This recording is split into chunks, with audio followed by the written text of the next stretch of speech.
So welcome back to the chapter 3rd of 7th class NCERT written by Romila Thapar. Medieval Indian history हम discuss कर रहे हैं NCERT 7th class की। First chapter में हमने discuss किया from 8th to 12th century what was the condition of the world vis-a-vis to the India, जिसमें हमने डिस्कस किया दैट इज यूरोप की कंडीशन। यूरोप क्या है, वहां पे डार्क एज का कॉन्सेप्ट है, दैट इज रोमन एम्पायर खत्म हो गया है, होली रोमन एम्पायर आ गया है जिसमें ट्रेड एंड एक्टिविटीज फ्लरिश होती हैं। पैगंबर मोहम्मद के बाद दैट इज एमरजेंस ऑफ खलीफा, जिसमें क्रूसेड्स होते हैं। उसमें क्रूसेड्स में एमरजेंस होती है टर्क्स की, सेल्जुक टर्क्स की, मंगोल्स की, और ओवरऑल इंडिया पे क्या असर पड़ा ये हमने डिस्कस किया। दूसरे चैप्टर में हमने डिस्कस किया that is the condition of south between 8th to 12th century, जिसमें चोलास के बारे में डिस्कस किया, जिसमें उसका आर्ट एंड आर्किटेक्चर डिस्कस किया, कल्चरल प्रोग्रेस डिस्कस की, जिसमें जो दो किंग्स को डिस्कस किया, राजेंद्र चोला और राजा राजा, जिसमें बृहदेश्वर टेम्पल हमने डिस्कस किया, जिसमें द्रविडियन स्टाइल डिस्कस किया था। द्रविडियन स्टाइल के हमने जो मेन नॉमेनक्लेचर क्या डिस्कस किया था, दैट इज द गर्भगृह डिस्कस किया था। देन उसके ऊपर जो है दैट इज शिखर की जगह यहाँ विमान है और शिखर टॉप पे है, सामने असेंबली हॉल है, और उसके बाद में गोपुरम से सबसे इंपॉर्टेंट टेम्पल बृहदेश्वर टेम्पल। फिर हमने डिस्कस किया था अलवर्स, नयनार्स, लिंगियात कम्युनिटी हमने डिस्कस किया था, जिसमें हमने ये भी डिस्कस किया था कुछ फिलोसफर्स का भी एमरजेंस होता है, जिसमें शंकराचार्य है, शंकराचार्य की फिलॉसफी अद्वैतवाद है, रामानुज की विशिष्ट अद्वैतवाद है, माधवाचार्य की द्वैतवाद है, and plus the most significant part of Cholas part that is the village administration, जिसमें हमने प्रोविंशियल भी डिस्कस किया था, जिसमें मंडलम डिस्कस किया था, नाडू डिस्कस किया था, कुरम डिस्कस किया था, ग्राम डिस्कस किया था, but the most important part that is the village assembly. Village assembly में तीन असेंबली से उर है, नगर है और सभा है। नगर जो है वो मर्चेंट्स की है, उर जो है जिसमें सारे लोग आते हैं, और जो सभा है उसमें एल्डर्स आते हैं, खास करके ब्राह्मण्स आते हैं। तो आज हम डिस्कस करेंगे that is the chapter third इसमें डिस्कस करेंगे। इसमें चैप्टर थर्ड में हम डिस्कस करते हैं that is the kingdom of north between 8th to 12th century, that is ये भी हो गया है, ये भी हो गया है, now we are doing this one, ये हम डिस्कस करेंगे आज। ओके ये चीजें आज हम डिस्कस करेंगे। सो ओवरऑल यहाँ पे इस दौर में क्या होता है, नॉर्थ में दो चीजें हैं, जिसमें नॉर्थ में हम चीजें डिस्कस करते हैं, इंडियन डायनेस्टीज, और बाहर से इन्वेजन होना भी स्टार्ट होती है। तीन इन्वेजन होती हैं यहाँ पे, मोहम्मद बिन कासिम की जो 8th सेंचुरी में है, देन 11th सेंचुरी में that was your Mahmud of Ghazni, और बाद में मोहम्मद गौरी। तो सबसे पहले हम डिस्कस करेंगे that is the tripartite struggle between Cholas, Palas, Pratiharas and Rashtrakuta. Okay so तो यहाँ पे सबसे पहले क्या है, that is from 8th to 12th century, that is the tripartite struggle. यहाँ पे ट्रिपाटाइट स्ट्रगल जो है होती है किसकी, गुर्जर प्रतिहारास की, जिनकी कैपिटल मालवा है और जिनकी कैपिटल कन्नौज है, Palas Bengal, Rashtrakuta Deccan, this is Rashtrakuta Manyakhet, okay this is Gurjara Pratihara, Kannauj इनकी कैपिटल है, and this is the Palas, Paharpur इनकी कैपिटल है। ठीक है, पालास मतलब that is the eastern side पे। आपस में तीनों लड़ रहे हैं, किसके लिए आपस में लड़ रहे हैं, they were fighting for the Kannauj, they were fighting for the Kannauj, Kannauj के लिए लड़ रहे थे। Why Kannauj was important, Kannauj become a strategic centre, जैसे एंशिएंट टाइम पीरियड में that is the Pataliputra, medieval time period में दिल्ली, ये जो अर्ली मिडिवल है इसमें Kannauj is the most important. Okay so it was an era of constant struggle between supremacy, for supremacy between Rashtrakuta of Deccan, Pratiharas of Rajasthan and Palas of Bengal over the occupation of Kannauj. तो tripartite struggle किसके लिए हो रही थी, कन्नौज के लिए हो रही थी। कन्नौज कहां पे है, उत्तर प्रदेश में। Okay the Rashtrakuta king Amoghavarsha made attempt to control, ये ही वाज द फर्स्ट पर्सन जो सक्सेसफुल हुआ था। अमोघ वर्ष जो है ही वाज आल्सो स्कॉलर, इसने किताबें लिखी थी, कविराज मार्ग। Okay the Pratihara king Bhoj, he was again the first powerful ruler, initially got success, इसको स्टार्टिंग में सक्सेस मिली थी, पहले इसने अरब्स को भी हराया था जिसको मलीश भी बोलते थे। Okay and capturing Kannauj but later on defeated by Rashtrakuta.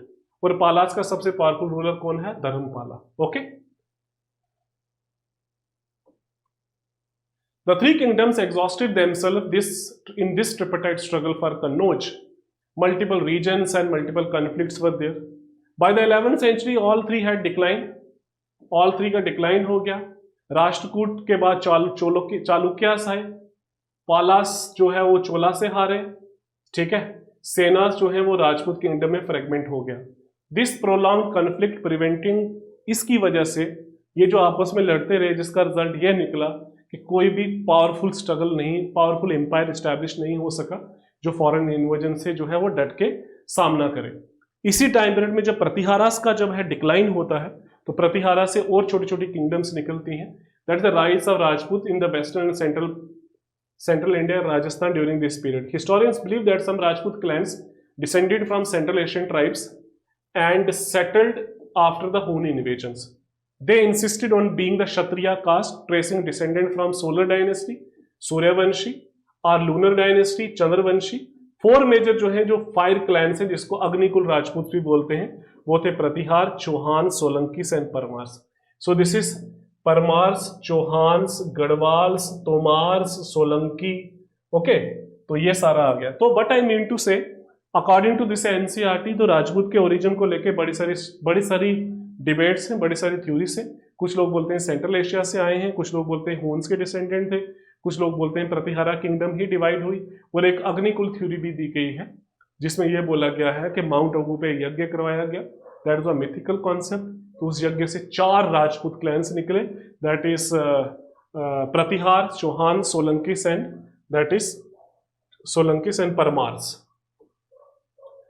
तो ये जो 4 क्लैंस हैं, इन्होंने अपनी अलग अलग जगह पावर एस्टैब्लिश की, western central India Rajput regions में। प्रतिहार्स रूल करते थे कन्नौज में, चौहान्स करते थे सेंट्रल राजस्थान में, सोलंकीस करते थे काठियावाड़ में, परमार्स करते थे मालवास में जिनकी कैपिटल दर थी, और मध्य प्रदेश में इनकी कैपिटल थी। Okay, many started as a feudatories under Pratiharas before declaring independence as those power decline.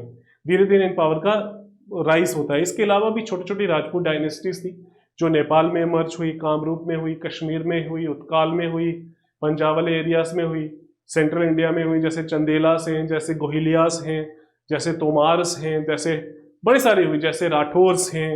Okay, इन आपस में क्या करते थे, आपस में इनकी वॉर लगी रहती थी, जिसकी वजह से जो है दे बिकम वेरी वनरेबल, जिसकी वजह से जो है बहुत ज़्यादा इंटरनल वीकनेसेस आई, तो जिसकी वजह से ये कांस्टेंट एक रेगुलर थ्रेट थी जो सेंट्रल एशिया से गोरी और गजनी की, उसका अच्छे से और एक प्रॉपर तरीके से सामना नहीं कर पाए due to their internal conflict. Okay, now सबसे पहले हम बात करते हैं महमूद ऑफ गजनी की। महमूद ऑफ गजनी की जो सबसे पहली इन्वेजन जो थी दैट वाज 1000, और लास्ट जो थी 25 में हुई थी। ओके, तो पहली जो है that was against Hindu shahi kingdom, Hindu shahi kingdom के अगेंस्ट हुई थी।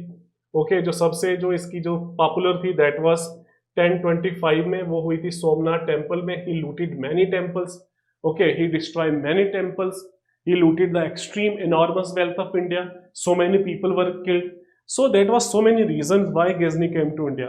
Some people says कि भाई he wanted wanted to spread the Islam.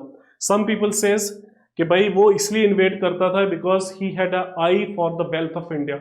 Some people says he wanted to establish himself as the greatest Muslim ruler. So there were so many reasons for his invasion. तो total उसने 17 time attack किया। Regular invasions होती थी, only 1 time ही was not successful when he try to invade Kashmir. उसका reason ये था कि due to climatic condition, snowfall, landslide हुआ, जिसकी वजह से ही वॉज अ फेलियर।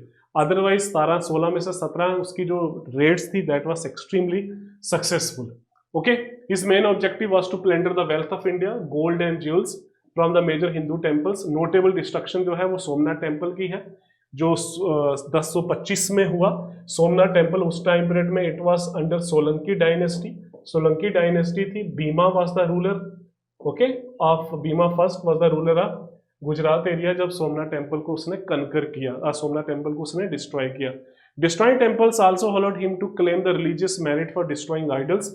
ठीक है, 1030 में उसकी डेथ हो गई। तो टेम्पल जब तोड़ता था he was popularly known as, इसको बुद्ध शिकन भी बोलते थे। He was also known as Buddha शिकन भी बोलते थे।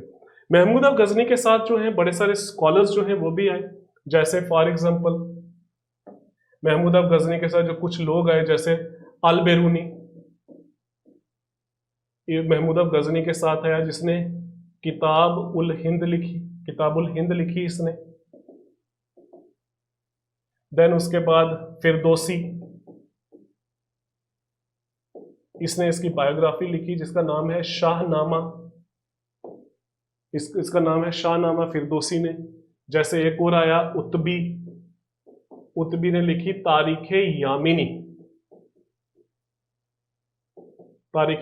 लिखी। सो He patronized scholars, that is Al-Biruni, Firdausi and Utbi. Then उसके बाद मोहम्मद गौरी जो है he made Muhammad Ghori attacked into northern India towards the end of the 12th century. Unlike Mahmud's raid for plunder, Ghori aimed to conquer and annex the territory. Ghori और गजनी में अंतर ये था कि Ghori जो है he wanted to establish himself as a ruler of the northern India. Ghazni की ऐसी कोई मंशा नहीं थी. He was more interested into the wealth of the India. So इसलिए दोनों में अंतर है. Ghazni was the world conqueror. He was God gifted conqueror. He was the greatest among all the Muslims invader. तो गोरी जो है he was more hard worker. गोरी को बहुत सारी initially he was defeated by the many Indian rulers. He was defeated by that is Raja Bhim of Gujarat. एक battle of केयाद्रा हुई थी, वहां पे डिफीट हुआ. He was defeated by even Prithviraj Chauhan in the first battle of Tarain. Okay, so Mohammad Ghori. Okay, Mohammad Ghori. Okay, so Ghori invasion was systematic and well organized, leaving governors behind to control the conquer area. His pivotal victory was against Prithviraj Chauhan in the second battle of Tarain. तो जो second battle of Tarain थी, जो first battle of Tarain है, first battle of Tarain जो है that is 1191 and second is 1192. First में Prithviraj Chauhan he got victory, second में Ghori जो है he was victorious. Okay. However, Ghori was assassinated in 1206, leaving behind the control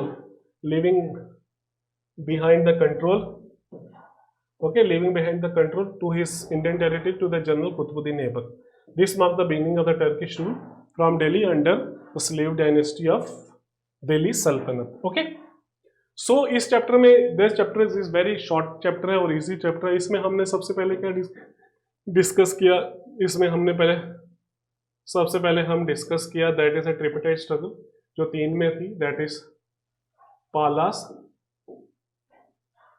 Pratiharas और राष्ट्रकूट. किसके लिए लड़ रहे थे? दे वर फाइटिंग फॉर कन्नौज के लिए लड़ रहे थे. Okay, they were fighting for the Kannauj. फिर हमने बात की किसकी? फिर हमने बात की राजपूत्स की. बात की, ओरिजिन को लेके बात की. अलग अलग थ्योरीज हैं, कुछ फॉरेन ओरिजिन की बात करते हैं और कुछ बोलते हैं अग्निकुल थ्योरी की भी बात करते हैं. अग्निकुल में प्रतिहारास हैं, परमार्स हैं, सोलंकीस हैं और चौहान्स हैं. देन फिर हमने बात की किसकी? गजनी की और गोरी की. ठीक है, गजनी का दैट इज 1000 से लेके 1028 तक और गजनी ये जो है 76 से लेके 1206 तक.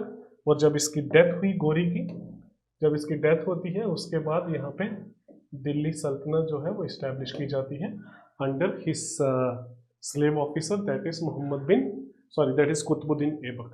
So with this we finish the third chapter of NCERT, 7th class NCERT, Medieval India.